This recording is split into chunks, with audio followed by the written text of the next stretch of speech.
Welcome everybody to our first face-to-face socially distanced council meeting, cabinet meeting this afternoon. So welcome to everybody.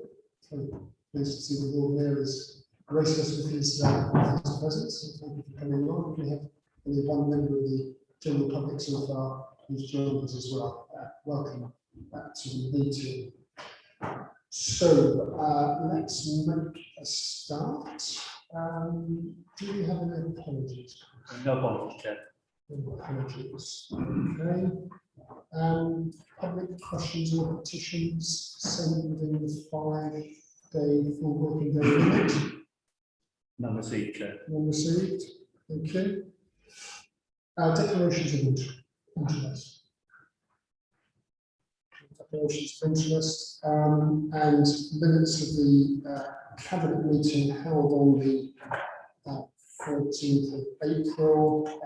I have a couple of corrections to the minutes, and might be one or two others. So there are 3 resolutions to be added to the following minutes.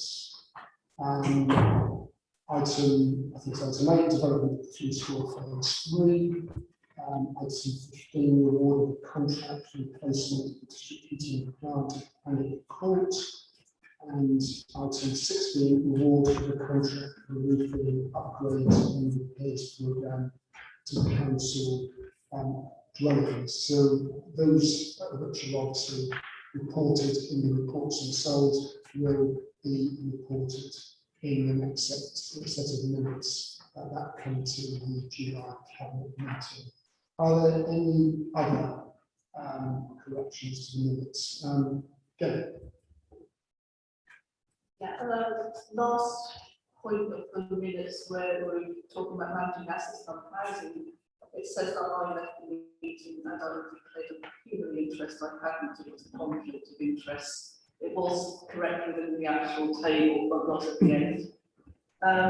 The other thing I picked up on, and I haven't had a chance to look at the papers, the minutes on page 7, which are about the MCS business plan. It says for the period 2021 to 2021. I'm not sure. Yeah, that should be 24. That's typing out. Thank you. Any other amendments? Okay. So those will be corrected. Right, let's now go on to the first of our main reports. Item 5, Equality, Diversity and Inclusion Policy. Councillor Campbell. Thank you, Chair. Norwich City Council is committed to equality for all residents of Norwich. This is through the delivery of accessible fair services as an employer, contractor of services and community leader. The council celebrates diversity and contribution different groups make to the vibrant city of Norwich. This means that we, in the services we deliver, can contract out and not discriminate against someone because of perceived difference. It also means that we take an active role as a leader in the community and remove barriers to participation and access for all members of the community. We can do this through implementing professional policies. To be fully compliant with specific duties of the Equality Act 2010, the council must annually publish relevant proportionate information demonstrating its compliance with the equality duty and set specific measurable equality objectives at least every 4 years. Considering COVID-19 and the unprecedented impact on the lives of the people of Norwich, a revised set of specific objectives have been developed alongside clear actions on how to achieve them and measure success. The 4 objectives are to develop a new equality, diversity and inclusion strategy, to redesign council services and reshape teams and the needs of users, create more joined up and accessible services which are in tune with the changing needs and behaviours of those we serve. To understand our communities and celebrate and respect diversity, to recruit, develop and retain a diverse and representative workforce. Progress against the objectives will be reported to the corporate leadership team and cabinet in line with the council's performance reporting timetable. The policy covers the next 12-month period, after which the objectives will be reviewed and amended accordingly, following completion of the current internal policies review, as well as being informed by political priorities and a revised corporate plan for 2023. Consultation with stakeholders and residents will form part of the development of the Equality, Diversity and Inclusion Strategy due to be published in June 22. Thank you, Chair. And this report to Catherine. Thanks very much, Karen. Any officer comments? No?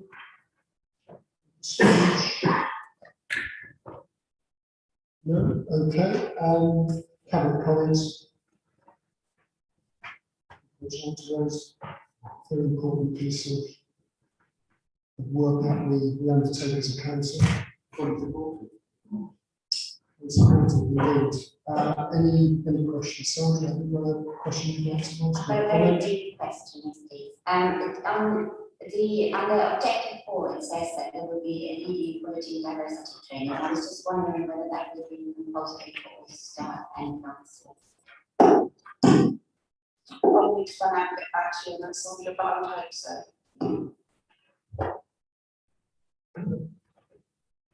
Okay. Any more comments, observations? Right. Thanks so much. So we can accept the recommendations on page 13 that Cabinet's improve the equality, diversity and inclusion policies. So all Cabinet members could indicate, please. Okay, thank you very much. Let's move on then to item 6, customer experience and digital strategy 21 to 24. Go. The purpose of this document is to see how teams across the council can work together to deliver an effective experience for our customers.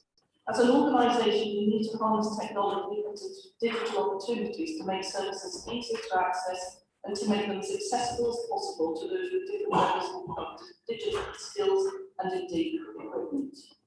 The strategy will support our change programme, which is Future Shape Norwich, and the COVID recovery plan. We are committed to learning the lessons from how we had to adapt quickly to deliver services in the early stages of the pandemic, and to how they can be delivered differently to enable the council to become more resilient, modern and flexible. Digital services that are end-to-end and easy to access, providing quality information to deliver quality outcomes, will be absolutely key to the council being able to deliver continuous service improvements with less and less funds available. It will enable our workforce to operate from more than one location, provide a more efficient service and positive outcomes. Our customers will have access to digital support through our digital support service and access to digital hubs across the city and lending of equipment. We realise that our customers have varying expectations of the services that they use, and as with any of us, the experience that one has with accessing and using a website can certainly be variable. We need to understand any problems within the end-to-end journey and then to improve the experience. At the same time, it's vital that we continue to provide a phone and face-to-face appointment service for complex cases when personal interaction is really needed, and for those who are simply not able to access digital services. There is certainly not a one-size-fits-all. The strategy aims to improve services so that customer experience is more positive and focus on 3 main themes: smarter services, digital workforce, and better data sharing. It will transform the relationship between customers and the council, putting more power in the hands of communities and being more responsive to their needs. This is an organisational strategy that has been created using a range of insight and data, as well as feedback from workshops and customer user experience. I know that many of you have been involved in this, so thank you for your valuable time. The end-to-end digital services that we offer vary across the organisation. For instance, virtual parking permits have over 60% take-up, whilst other services offer nothing. There is also a high level of avoidable contact, and sometimes this is merely progress chasing. This can only improve if customers have easy access to their information and receive progress reports on their requirements. Digital technology will help the environmental objective that is the key enabler in supporting low carbon activity. Producing customer information digitally reduces the need for printing and postage, and a digital workforce that has the right tools to enable flexible and virtual working helps towards reducing our carbon footprint. Once the strategy has been agreed, it will be shared across the organisation, and a detailed technical roadmap is being developed with external expertise, which will provide more detailed plans for systems and technology. This will sit within the strategy. Individual projects will be incorporated into the roadmap, as it is important that the staff have sight of IT projects that support the council's change programme. Progress will be monitored at a customer IT and digital board meeting, which will be monthly, involving all heads of service and chaired by the Executive Director of Community Services. Channel shift will continue to be measured with corporate performance reporting. Data and customer information is core, and it is our ambition to provide customers with one front door to information on services. But it must be secure and at the same time easily accessible. We will use our customer insight to shape the services and to make our customers want to use our digital services. It's quite clear that delivering the strategy and the intended outcomes will require significant revenue and capital investment with some of these projects. So this will have to be included in our budgets at the appropriate time. You have the strategy here in front of you. We have a framework for how the whole council can work together, involving both our residents and workforce. It's about adapting to customer needs. It's about collaborative working. It's about being proactive, achieving positive outcomes, and finding the best way forward. So if I move to the recommendation, I'm going to amend it slightly just to give a fuller indication of who will be dealing with the delegated authority. So if we change it to, it is recommended that Cabinet approves the customer experience and digital strategy 21 to 24, subject to additional wider consultation on the principles, with final sign-off delegated to the Executive Director of Community Services in consultation with the Cabinet members for social housing and the Cabinet member of resources, following consideration of any changes needed in response to the consultation. It's a bit longer, but we need the names in them. So finally, I'd like to thank Julie for all of her work in bringing this paper to us. I know it's been involved an incredible amount of work, but really worthwhile. So thank you, and we will undertake the future work of this council. Thanks very much, Gail. The significant changes to the recommendation, appropriate significant changes, have those been provided or they be forwarded as a memo? Just give them the names of the director and the two names of the board. Okay. That's all it is, but it wasn't clear on the one. Okay, fine. I can email tomorrow. Excellent. That's fine. Yeah, that's very good. Before I bring in Karen, Julia, is there anything that you want to say at this point?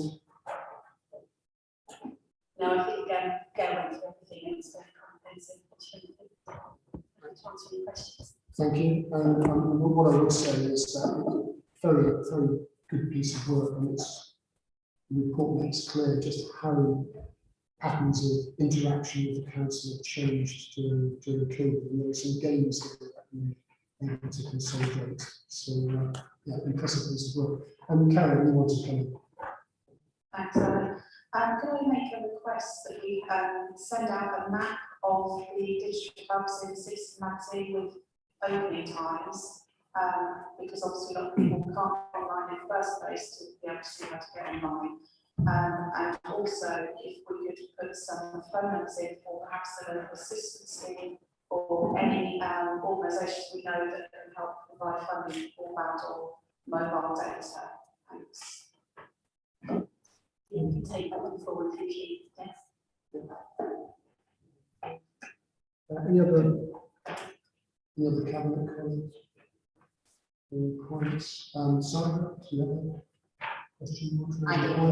I'm going to ask a question that a member of the public has sent in when she saw that there was a report on customer experience, and just as a side note, her customer experience as someone who wanted to engage with local democracy wasn't the best when her questions first allowed and then disallowed. So now I'm going to ask if I not disallowed, deferred. Disallowed. We have had an ongoing problem for several years with drug users using the communal areas of our block and causing distress to our family and the other residents.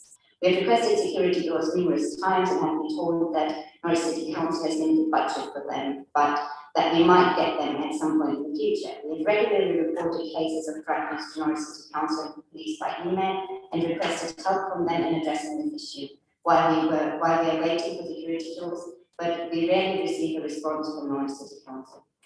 And when we do, It invariably contains no suggestions of measures Norwich City Council might take, advising us instead to continue reporting and to notify the police and, when necessary, environmental services. We have been advised to use the Norwich City Council website to report ASB issues, but cannot find a suitable field or section from the options available. So the question is, why is it so difficult to report cases of drug-related antisocial behaviour to Norwich City Council and to get a prompt and effective response from you? And I think that's particularly the case when you try and do it through the website, where there is no option at the moment. So there was a pertinent question buried in there somewhere. Louise. Thank you, Chair. I think that what we do that, we'll take the question away and we'll provide a full answer on that. Thank you. Any further comments on this report? So we have a suggested additional recommendation which Karen's proposal Julia will take away and look at. With that additional recommendation which is on page 27, are we happy to agree points that was indicated? Okay, thank you very much. Let's now go on to the first of our finance and budget monitoring reports. So budget monitoring provisional outturn 2020-21. Extraordinarily turbulent time in local government funding and for this council as well. So Paul, over to you. Thank you very much, Chair. This report shows the provisional outturn financial position for the financial year 2021. General Fund revenue provision outturn is an underspend of 1.6 million. This position incorporates one-off savings identified earlier this year, which have been used to offset reduced income across a range of council areas, including car parking fees and commercial rents. Also included is the additional government funding in the COVID-19 emergency grants and income reimbursement schemes. Key forecast variance from the budget are set out in table 1 of the report. The medium-term financial challenge to the council remains uncertain. The new grants are only awarded for 1 year, while the impact of the COVID-19 will be seen for many years to come. This is in addition to the cumulative budget gap faced by this council with £11.8 million by 2026. In managing the budget for 2021, Council took positive short-term actions to secure the sustainability of the Council finances while managing the significant financial impacts of the COVID-19 pandemic. Although these proactive mitigation, the Council has supported investment into 2 new earmarked reserves, one to manage future budget risks and the other to fund the support costs of the Transformation Change Programme. These reserves will be a key in managing the financial risks and uncertainty over the short term as COVID recovery continues and the wider government support to the economy and taxpayers is reduced. The housing revenue account. The provisional outturn is an underspend of 4.8 billion, mainly due to underspend caused by delays in non-essential repair work due to COVID-19 related restrictions and the retendering of some contracts. The forecast variance from the budget set out in Appendix 4 of this report. The capital. The General Fund Capital Programme is forecast to expand by 35.5 million. The forecast reflects the halt on budgetary investment programmes, purchases of £5 million, along with delays in the number of projects as a result of COVID-19. Housing Revenue Capital Programme is forecast to be underspent by 32.8 million, largely due to COVID-19 related disruptions, planned work on the HRA stock, and reprofiling of expenditure on new build works into the next financial year. The next 6 details the achievements of the capital programme for 2021. The report requests approval to delegate to the Chief Financial Officer in consultation with the Director of Development and City Services, the Director of Community Services, and the Cabinet Member for Resources. The approval of carry forwards of unspent capital budgets for this financial year is still required for the 21-22 programme. Could I just say, I think we must all appreciate that the last financial year was really exceptional one in terms of the result impacts of COVID-19. And I think this report shows the excellent stewardship of this Labour administration in terms of our council funds. On one hand, no, there is not magic monetary investment, but equally we're not facing a dire financial situation that other local authorities face. No question was somehow being quite like others, whilst we're section 114 notice. So I think once again, I would ask this Cabinet to approve this report. Thank you. Okay, thanks very much, Paul. I think you're right to refer to the highly unstable landscape in which our funding as a council had to be framed, but I think the early intervention we took last year to stabilise the budget, and all the credit to officers of the council, finance officers, in terms of that piece of work. Hannah, at this point, are there any points that you would like to raise? Just echo what Councillor Kendrick said, obviously the scale and breadth of the impact of COVID-19 is shown right back in this finance report. And it's really those proactive decisions we took back in the summer that have enabled us to be in a position to be able to put money into those reserves. We know that the risks and financial uncertainty around COVID-19 are far from over. It's really important that money to see us through the next phase of the recovery. That also helps to frame the next report, which includes the risk of right. Can I pick up any comments, observations from Cabinet colleagues? Well, it's really echoing what Paul's already said. There's a full commentary within the papers with the HRA capital programme, expenditure against budget, and variations are really rooted down to COVID.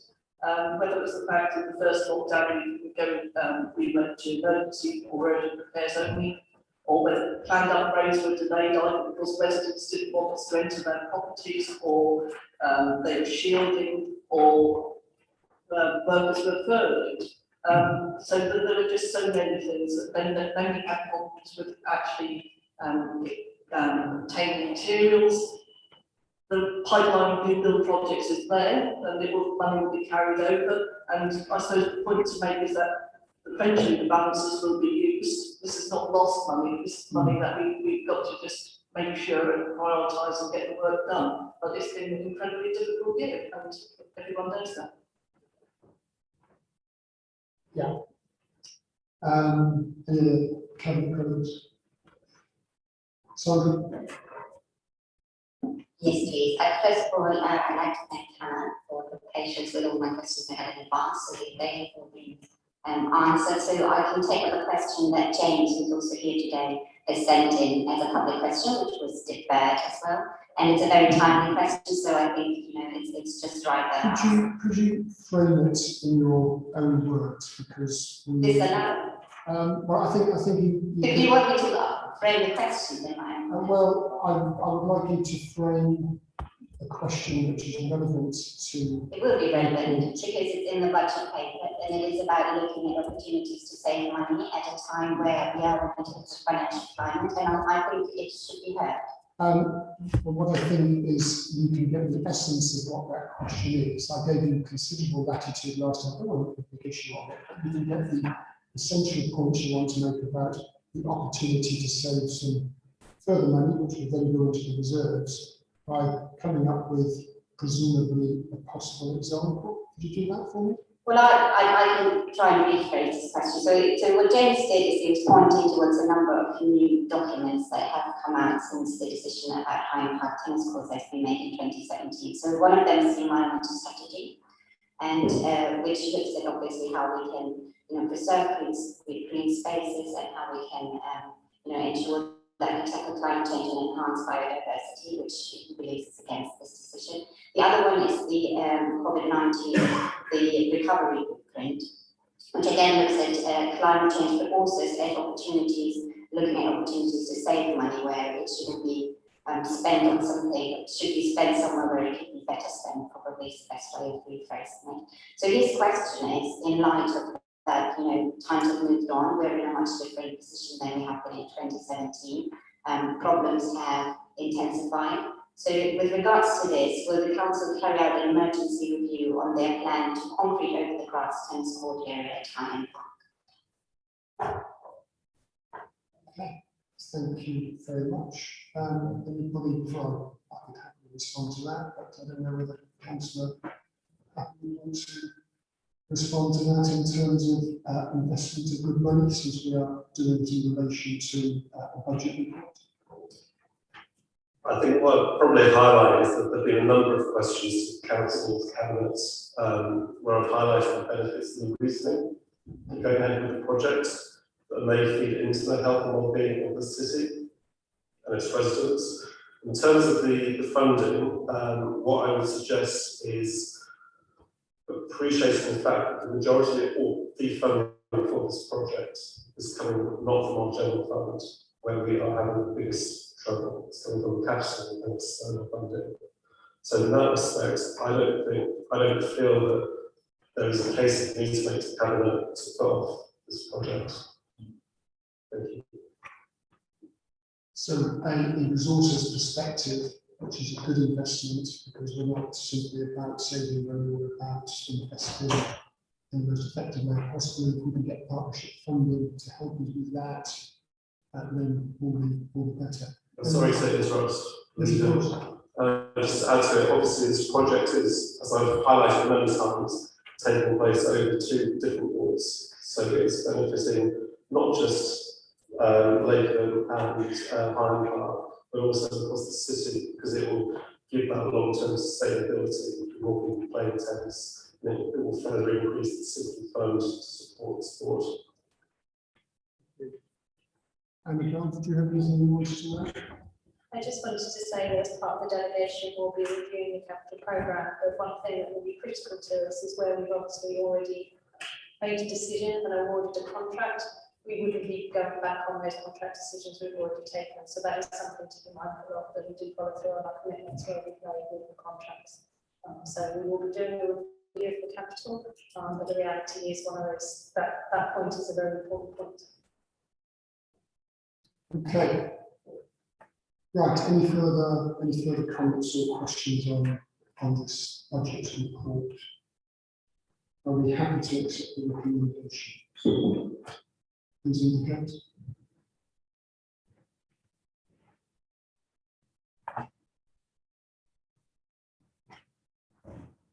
Thank you. So let's move on then to page 91, which is the corporate performance and risk report Q4. This is in my name, and I'm going to take this in 2 parts. To look at the corporate performance, and then I will discuss the risk register once I've taken any questions on the performance element of the report. It's embedded in one recommendation, but I think it's good to just look at these as 2 related but separate strands. So page 92 gives the background to the 50 performance indicators that we use to monitor activities and services which contribute to our political objectives. To remember, the corporate plan is about the political priorities of the council as agreed at the budget council, which takes place each February. So traffic light model people will be familiar with, but I think very helpfully this report, instead of taking risk and corporate performance as 2 separate reports, comes together in one report. I welcome that, and I think it's a very effective way for the public to be able to see how we're performing and what the challenges are facing us as a council. I mean, the kind of stick of rock metaphor kind of runs through all our agenda items today, because in that stick of rock is a metaphor for the council. If you break that stick of rock in half, you will find the word COVID impact wrapped around the inside. And so an understanding of that, I think, is particularly important in understanding the character of the performance of the council across a number of its its three key areas. And I have to commend the authors of the report in terms of the breakdown of different strands of council work and the performance and the explanation. Now, I'm not going to go through these exhaustively. These can be picked up if people want to pick up particular themes. But what is clear is that the organisation has had to adapt significantly to the impact of COVID. It has meant that some of those performance indicators, which in a normal year would be the focus of officer groups and working parties and teams, had to be put to one side to some extent. So, as we were very clear to indicate, it was business as usual, but also to pick up the additional responsibilities of making people safe, supporting those vulnerable communities, ensuring that public health, local public health activity was of a sufficiently high order to enable the city to remain and the citizens to remain safe and secure. So what we have through the report is COVID impact, organisational response, resource issues, the impact on particular strategies and particular sectors of the city. And I have to say that business as usual element, significant work has been achieved in that area, but as well a very strong COVID recovery strategy as well, and that really helps to shape the texture of this corporate plan and the targets that we have set. This part of the report does highlight some of particularly the financial challenges that we face as a council, and what has been done to make sure that we can use the short-term money that government has given us to deal with the pandemic, but also to make sure that the longer-term financial and resource position and organisational resilience is also putting a secure footing even in the most uncertain of times. So what I'm going to do is I'm going to take any questions, because this will cover portfolio and areas of colleagues on cabinet, to ask if there are any particular comments that colleagues would like to make to highlight particular areas of their work in the corporate plan. Karen is first. Thank you. Yes, CEO 53. Then it's about the total amount of additional income clients are going through debt / money advice for our council provided advice, which is red now amber. And I just wanted to highlight the reasons for that. Obviously, this was about crisis support, direct crisis support, rather than people being able to come in and speak to money advisors in person. But what I will say is that the Council Funding Financial Inclusion Consortium has been picking up these people outside of these four walls, and they've done an incredible amount of work to help people out of very, very difficult financial situations. And this is something we'll continue to support in the future. Obviously, things will be getting much better for people now that can meet face to face. Thanks, Karen. Very important points. Any other cabinet colleagues want to pick up any key points?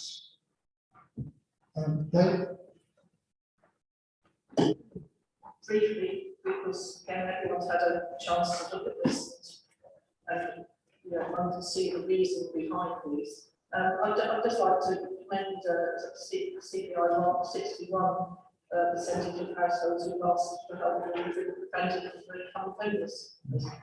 I think we've done some tremendous work. The officers have been absolutely flat out helping people, supporting people, and I think that has to be commended. And and also the work that we did with rough sleeping as well was absolutely outstanding work. Let's go on. Anyone else? We'll give people a moment to see whether they want to add anything. Ruth, done a lot of work on this report. Is there anything you would like to add? Very clear exposition of the issue. It's really a really helpful document. So we're all comfortable with that. Great. Okay, I'm going to just take us now on to the second part of this report, which relates to the corporate risk register. This is on page 116. We've got some context around that, and this has clearly been a piece of work that this team led by Stephen has done some work on to strengthen the risk elements. Something which was included in the annual governance statement of 2019-20. So full refresh and an opportunity for to take a look at the snapshot, which is now Q4, and an additional element of risk in relation to waste management. This is referenced above the line, but there is commercial sensitivity in relation to this particular item, so that will be discussed below the line. And clearly, there are significant changes taking place in this particular paragraph 11 highlights what those are. So in addition to this coming to Cabinet, it will be part of the quarterly performance monitoring report, risk management report, will be provided to the Audit Committee twice a year. Okay, so going into that report,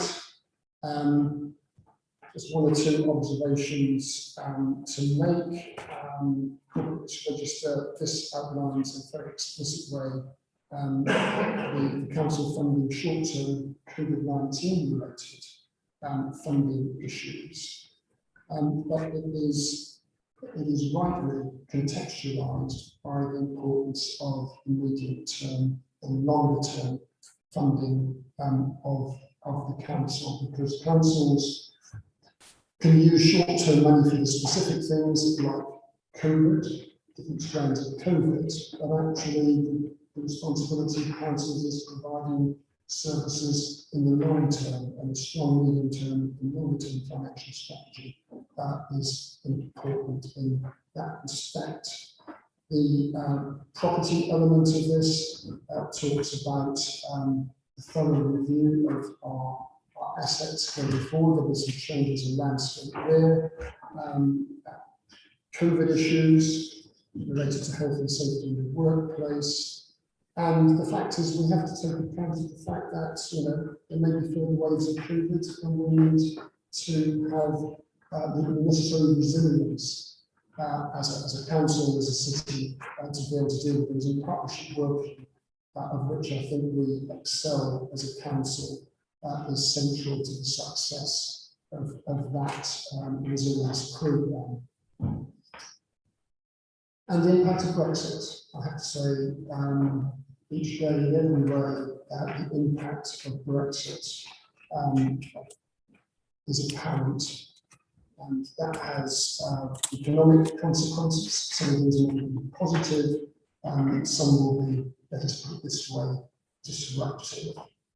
So our understanding of how that impacts on the local economy, the wider economy, then partnership working within the city business improvement district chamber of commerce, the local enterprise partnership across the wider landscape, and our work as part of the Key Cities Group. Business continuity, absolutely vital, play a vital role in the city, and that's outlined on page 133. And tackling the sustained increase in homelessness and temporary accommodation successful school, as Glenn has said, but we need action from central government to provide secure tenancies in the private rental sector, and with the contributing in my colleague, Councillor Beth Jones, sees this as central to her role, and has done very effective work in this area over the past year. Cyber security and GDPR compliance, again, really vital. Disruptive breaches of IT systems seem to happen on a weekly basis, even with the most cast iron security and some of the most apparently secure institutions. So this is a vital part of our work as well. And the insourcing of the joint venture contracts is a piece of work which is particularly important at this point in the year. And there are other factors which are covered, statutory and legislative responsibilities, making sure we do those, prepared for emergency events, and tackling issues in relation to antisocial behaviour and the governance of contract management. So a very comprehensive range of risks incorporated into this document. The additional one I've mentioned, 16 risks that need to be monitored and tracked. So with those comments, and again, comprehensive, I think the rebooting of our risk register and building it into our corporate priorities and performance is a very good step forward. I think that makes for an effective system of monitoring, as well as ensuring that we anticipate any difficulties that we may face as a council and as a city. So, any officer comment brief, anything? Was it Hannah? Hannah, sorry, I do apologize. Okay. Cabinet colleagues, Karen. Thank you, Chair. On page 140-11, failure to fulfil statutory orders to responsibilities safeguarding. It would be really helpful if we could have a list of the safeguarding champions across the council for each different department, and also if we could have councillors as safeguarding champions that are known to each group as well. Thanks. Seems a very sensible suggestion. So we'll add that as a recommendation. People are happy to move forward with that. So that's good. Any other comments from cabinet colleagues? No, Sandra? Yes, I'd first like to echo your comments that that's so much clearer and transparent. So it's really the simply as and the register really helpful in the format that they currently have. I have a quick question about CPI 65, which is the percentage of people feeling safe, and the equivalent CPI 58, the percentage of tenants feeling safe. And I note that for one of them states that this CPI will be reviewed. And I think I've made this point before that in the social science literature, the indicated percentage of people feeling safe is viewed quite critically, and mainly because it is influenced by several factors, including media representation. So it's a kind of an interesting indicator, but I question the value of it as the sole indicator. So especially now that there's lots of good work going on through the Safe Neighbourhood Initiative and positive work in terms of clear engagement with residents in areas that may be perceived as unsafe. I'd really like us to include indicators that are much more specific to what the council does and what impact that has on the community safety. So can you reassure me that the review of this indicator will include looking at more direct measurements of the council's work on neighbourhood safety? Thanks, Sandra. Ruth? I can answer on what's in the papers for next year, and then I might need the detail of what else is being measured. But so for next year, we have now agreed a set of KPIs, and for the safety, that same one is part of the set. Slightly too soon and down, we've got quite a few side effects to be looking to measure the key things. But we have reviewed methodologies to try and increase the number of responses we get, and keeping that under review. So I think it was quite a small sample, wasn't it? It was not particularly illuminating. Yeah, it's part of a longer text survey, whereas they're basically send down a number of questions to see if that will increase the response rate. Anything you'd like to add? Quick answer is yes.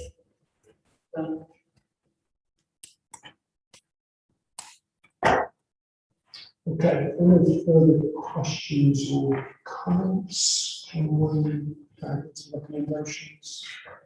Accept the recommendations as indicated. Thank you very much. Okay, let's go to the next report. This is the learning curve. So this is the 5-year air quality action plan for Norwich. So I should briefly introduce it and then we'll take questions. Sorry, Leslie, if you're not getting in touch yesterday or today, but it's very good to see you here. Okay, so the local air quality management framework requires local authorities to use the air quality. It has declared an air quality management area. We did this in 2012 for nitrogen dioxide covering the city centre, and this is obviously caused largely by overwhelming by vehicles. This plan outlines the actions the council endeavoured to do between 2020 and 25, and it replaces the previous 5-year plan agreed in 2015. We all know that air quality is associated with adverse health impacts for vulnerable in society, children, older persons, and the issues around equality issues in poor air quality areas are featuring less affluent areas. So the council's commitment to improve poor air quality, improve health, central to its purpose. It's not just us, there are other partners, so it's agreed jointly with the County Council and Public Health, and also in consultation with our neighbouring authorities. So what are the proposals to improve air quality in the next 5 years? So expansion of low emission zones, restrict traffic in the low emission zone to Euro 6 minimum by the end of 2023. Extend engine switching off powers to accommodate extended low emission zone. Promote low emission public transport, including through grant schemes. Review traffic light junctions to reduce congestion, improve traffic flow. This could be about improving and updating traffic lights and smart technology. Lots of initiatives making for a big impact. I think road junctions being safer for cyclists and pedestrians, to encourage people obviously to use that as a form of transport. Expand cycle networks, add pedalways, and connected and more connected corridors for pedestrians and cyclists, and build upon school travel plans and introduce school streets. It seems to be an extremely good idea when I see how many cars crowd into the road outside one of the primary schools in my ward, and actually encourage schools, and I guess their parents to participate in quality initiatives such as a clean air day. I think there needs to be a clean air day, doesn't it? And also mobility hubs for transport interchanges. And above all else, engage the public, including social media, to be more aware of taking personal responsibility for reducing air pollution. Engine switch off, walking, cycling, car sharing, car club, using an open fire responsibly. And so finally, the next stage of the 5-year plan, since we have declared an air quality management area for NO2, due to a breach of the air quality objective for NO2, the council is legally required to produce an air quality action plan and submit it to DEFRA for sign-off. And air quality annual status reports are submitted to DEFRA in June each year, detailing the progress made against the action plan. So it's a regular monitoring. And these status reports will be used in conjunction with the outcomes of the Norwich Transport Strategy Review and potential changes in legislation regarding a particular matter to inform the next Equality Action Plan review and update in 2025. Okay, Leslie, anything to add to that? Yes. I think that was fairly comprehensive, actually. No, it's really just to say that the action plan is based on nitrogen dioxide because it's out of all the pollutants, it's nitrogen dioxide that we do not meet the national objective levels. So yeah, it is based around that. Thank you. Cabinet comments, Karen? Thanks. Two questions, Chair. Firstly, which of course immediately today, that nobody actually been fined for idling by Norwich City Council. And it is in the air quality action plan to extend engine switch off hours to accommodate extended LEZ, emission zones. Do we have the money and the people to enforce that? And the second question is, as part of the air quality action plan, can we promote play streets on our website and through Citizen with details of how to apply to the county council to get your street closed off so that children can play in a car-free environment? Thank you. Two good questions. I certainly know the answer first, but I'm going to ask. Mike, did you want to answer either of these questions first before I go to the letter? I want to make a point about the first one, which was obviously responsible for introducing the policy, and it was always intended to be an education policy, but also a policy which aims to incentivise compliance. So the idea was not to collect fines. The idea was actually people would comply, and then we wouldn't need to collect the fines. So I would say actually, if we were having to collect loads of fines, I think it would demonstrate that actually we would be unsuccessful in trying to pursue engine switch off in those places. The fact that we are having to, and we have got civil enforcement officers going around and keeping an eye on the situations, quite a few of them, although clearly I think they may been on other duties recently, some of them, I'm not sure about that. But certainly, if we were, as I say, levelling lots of fines, I think that would be an indication that we were failing in the hearts and minds. This policy was not about collecting money. And I believe the obligation is on the driver rather than the company. And I think there's been a number of incidents, situations where drivers have been told to stop. Yeah, and they have. And actually, the point is, it's not when you catch someone idling and fine them. The agreement was that you catch someone idling and you ask them to stop, and then they refuse, you fine them. So again, it's evidence that it's working. Soft power. Leslie. Yes, that's correct. So the road traffic regulations, as far as I understand, the legislation under which we undertake the engine switch off powers and enforcement is that we have to ask the driver to switch the engine off, and usually always they do so, and it's only if they don't that you can issue an extended notice.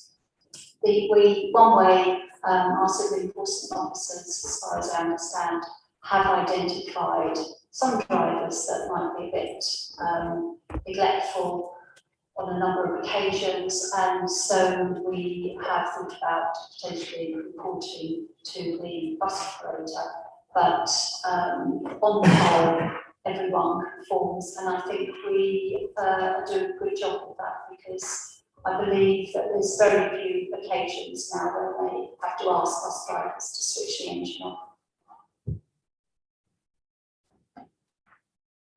Karen? But you made a story. Can I just ask a follow-up question about buses? So we do all our buses and our what is happening with these counties bringing their 30-hour buses into Norwich?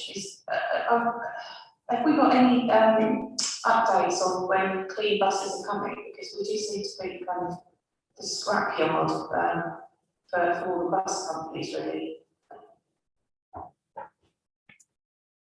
Graham? It's something that we're hoping to address within the scope of the Transport for Norwich strategy. It's under review at the moment. I know the county council is their responsibility there. And they've been working with the operators, and certainly the Transforming Cities Fund. It's quite there's quite an ambition about trying to improve the quality of some of the bus fleets that come in. There's always balance to be struck because many buses that run around Norwich, particularly those that serve the rural routes, the routes themselves are relatively marginal, but then terminate in the city. So there's a degree of pushback and for quite support if we're going to get clean buses through there. But it's a mixture of carrot in terms of grant support and stick in terms of regulation, and particularly the extension of the low emission zone will effectively force the operators to upload again. So it's a work in progress. We recognise there is an issue with the energy qualities of the bus fleet that operates across Norwich. Yes, Mark. I mean, First Buses did commit a while ago, some while ago, to investing significantly in their fleet to introduce much cleaner buses into the city, and that commitment is still on the table. As far as I'm aware, I think it's just a matter of the timing of it, but we're in 2021 now.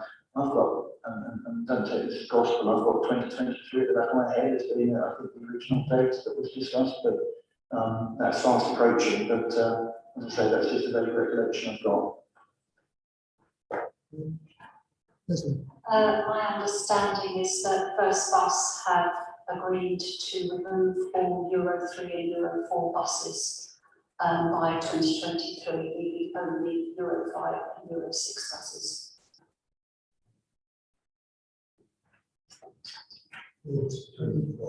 Further cabinet colleagues. Sandra, do you have a question in your own words?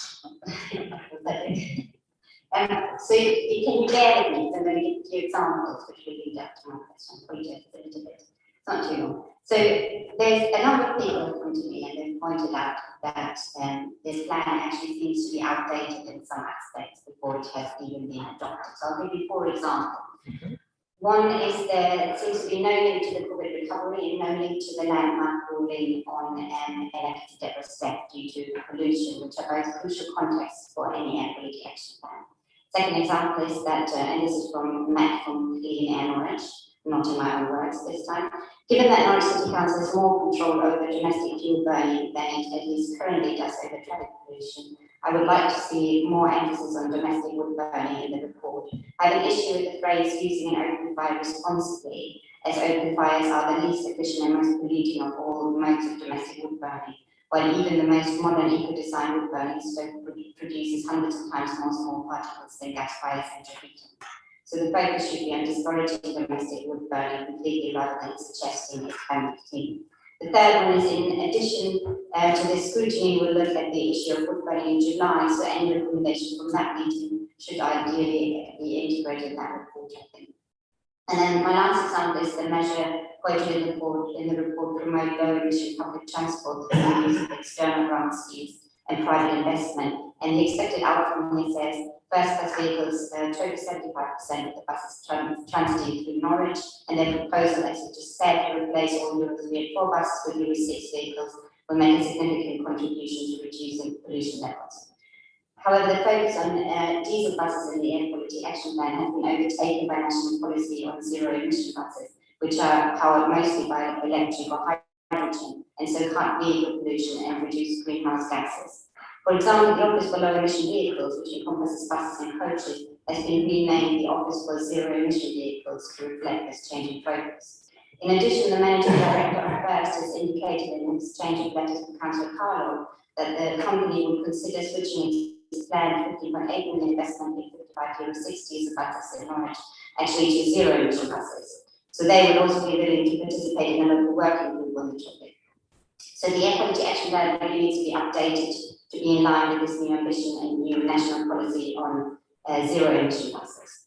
So this is clearly a treaty document. It covers 5 years of statutory requirement and in essence will determine the health for all citizens. So it is critical that this is up to date. So my question is, given that this report seems to be outdated in some areas, given that there was no opportunity for councillors or residents to input, and given that scrutiny will be looking at an important aspect of this document, will you delay adoption and give an opportunity over the summer for residents, councillors and expert input, and then adopt an adequately updated report? Suppose one would have to test the proposition that this is not a relevant document to move a vital agenda forward. And that would be a point of contention, I would imagine. But I'll take some comments from the room and some officer comments as well. Mike first. And it seems to me, particularly with strategic documents, whenever you adopt them, very often there will be, because the world moves fast, there will be elements which perhaps will be overtaken by events. That often happens. And if you wait and keep waiting until you've got a perfect document, you might be waiting a very long time. I think it's important that we adopt this. And I think one of the things we've got a record of this administration is on environmentalists, is overachieving.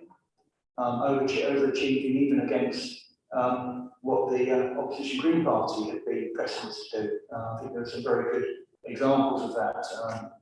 And so there's nothing in this that says we can't overachieve, and there's nothing in it which says we're talking about low emission public transport. If the opportunity is there for no emission public transport, of course we'll jump at it. So I don't think this isn't constraining us, but it is important that we adopt this and get on with implementing it and don't waste any time. Karen, you want to speak?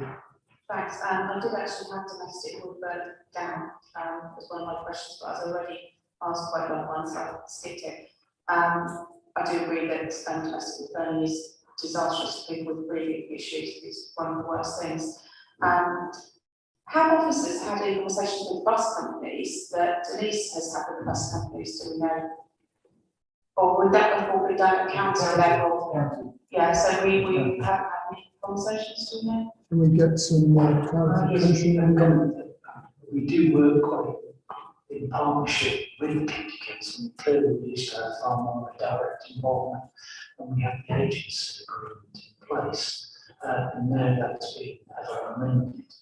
We still work where we can with them, and so for instance, the action plan that you're approving today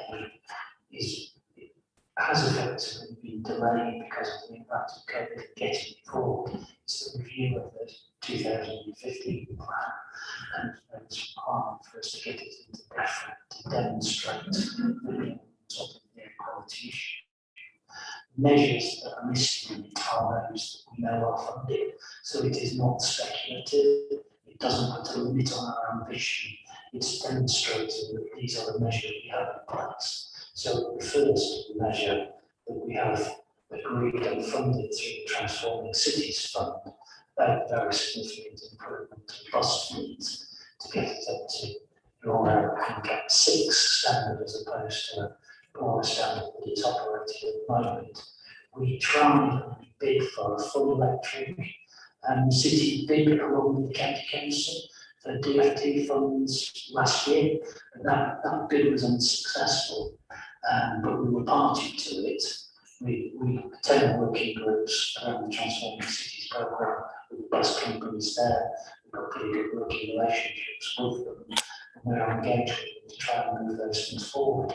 I am very optimistic that over the course of the next 5 years, because of government's increasing receptiveness to zero emission public transport vehicles, there'll be further funding opportunities to try and put in place an infrastructure and rolling stock to enable bus companies to deliver that, and we'll be able to assist with that process through the process that's going on. And just at the other point of coming clearly, it's taken us a while in terms of negotiating with the county council to come up with this action list. Most of that work was done at the back end of last year, which has taken a while to finalise it in order for it to come to cabinet for approval. It's clearly a very live subject, it's growing in terms of public interest, and the coroner's verdict in the tragic death of that young girl that Castle referred to in London. It's actually the first time linked, it wasn't a cause, but it was a contributing factor to the death of the person that was due to air quality. Has been something of a game changer and will require further review of further documentation, but the approval of the air quality action plan that you're being asked to do today doesn't put a limit on that aspiration. It just sets a benchmark for ensuring we're regulatory in compliance with the different requirements and sets a benchmark against which we can be measured against. Doesn't put a limit on our aspiration to improve air quality. Leslie, anything to add? No, I think Graham made that very clear. Perhaps the only thing just to say about the woodworking is, again, we produce an action plan. We have statutory duty to produce an action plan in response to the air quality management area, and that's the nitrogen dioxide. We actually meet the national objectives for PM 2.5 and 10, and therefore we don't have to declare air quality management area for that, and hence produce an action plan for particulates. So, very positive points.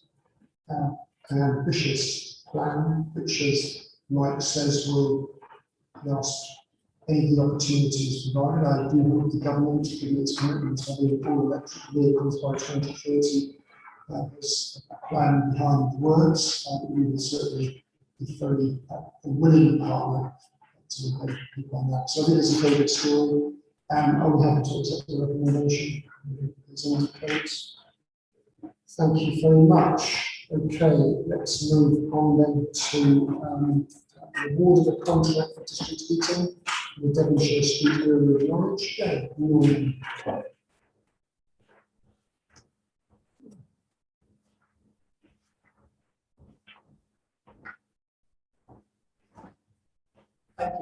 The council owns and manages a district heating scheme in the Devonshire Street area of Norwich, so 387 dwellings with 139 district leased dwellings.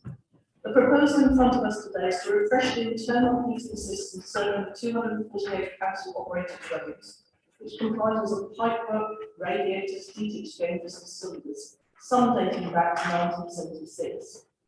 Work to be undertaken includes the installation of a twin plate heat interface unit and replacement of all internal systems, pipework, space heating, heated radiators, isolation valves, hot water storage cylinder and use controls. By doing this work, we will address the potential risk of system failure and all the associated problems that it cause. It will contribute towards a more efficient overall system by the replacement of the existing mechanical controls with poor insulation and the fitting of A-rated appliances with improved thermal insulation and multi-use controls. Any Legionella risk associated with stored cold water will be removed and the dwelling's storage tank will no longer be required. This work will extend the life expectancy of the internal dwelling district heating system, ensuring that our tenants have a reliable and serviceable system for the next 20 years. The new installation will be compliant with Part L of the building regulations and be able to support the new heat networks meeting and building regulations. Hot water storage will be removed, again reducing the risk of Legionella. The heating controls will be more efficient in controlling temperature, and the pipework installation will reduce heat loss. Internal pipework will be installed to reduce the length of the runs. Radiators will be more efficient. Water will be heated by the heat interface unit made up of a series of plates, and most importantly, gas usage will be significantly reduced. These efficiencies will benefit both our tenants and the environment. A mini tender exercise was conducted by Eastern Procurement Limited using the existing heating installation framework. In the event, after a further competition, with 7 suppliers invited to tender for the work, it was Gasway Services Limited who provided a tender return, with other suppliers being unable to meet resourcing capacity and timing. There are a significant number of leaseholders within this district heating scheme, but they will be offered the heating upgrade directly from Gasway Services Limited as a private agreement between both parties. The works are not subject to leaseholder consultation. Work has been identified to be included in the 2021-2022 HRA capital programme and will be funded from the approved 3.575 million communal boiler upgrade programme. This is a sizable contract with reliability, health and environmental benefits. It's pleasing that the contract is recommended to be awarded to a local firm supporting the local economy and workforce. It also shows our continued commitment to investing in our housing stock. So I move the recommendation to approve the award of a contract for district heating at the Devonshire Street area of Norwich to Gasway Services Limited from 8th of September 2021 to 31st of October 2022. And the contract was valued at £926,561.92. If you can focus on, Neil, anything to that? Nothing to add, really. Coming to cabinet colleagues. Not sure about the 2K. Sandra, anything to add about this? Yeah, this is the anticipated question. I think you just really need to explain to me in a bit more detail. When the aim is to phase out gas heating altogether, why we're making an investment in yet another new gas system. So I understand that we're more efficient and use less gas than the other system, but I don't understand why we, might be specifics about the scheme, but I don't understand why we're not investing in a fully renewable scheme. Yes. The plan for these 248 wells is in Russell Street, and this is gas line. This contract refers to internal region of rents, cylinders, pipeline. If we do a renewable scheme related to this, that would be a scheme that deals with the plan itself, not the internals. What we've done is we've upgraded the internals. And this is something that we will strategize on with NCC to work on a program of retrofit. There will be a scheme to upgrade the plan room, which is what will make it a renewable system. And so that will probably be some kind of air source heat system. And has that been taken into account when you plan the meeting at the internals? Thank you. Any further questions? Can we go to the recommendation of this important investment? Those in favour? Is indicated. Thank you, that's passed. We now go below the line, so item 11 is the exclusion of the public. So